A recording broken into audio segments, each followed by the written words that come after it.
বিনা তেলে এইভাবে ডাল বানিয়ে খেয়ে দেখুন, গ্যারান্টি দিচ্ছি আপনারা বারবার এইভাবেই ডাল বানাবেন। মুগ ডাল আর মুসুর ডাল দু ধরনের ডাল নিয়েছি আমি। ডালটাকে ভালো করে ওয়াশ করে নিলাম, তারপর 5-10 মিনিটের জন্য ডালটাকে ভিজিয়ে রেখে দিলাম।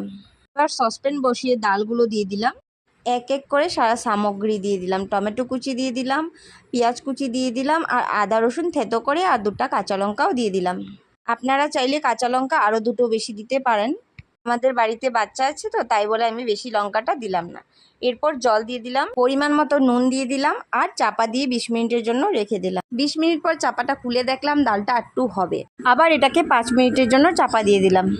তারপর একটা সুন্দর গন্ধ বের হলো, গন্ধতেই বুঝতে পারলাম ডালটা হয়ে গেছে। এভাবে আপনারা কুকারেও বানাতে পারেন, কুকারে বানালে সময়টা একটু কম লাগবে। উফ, খেতে যা দারুণ হয়েছিল বলার নেই।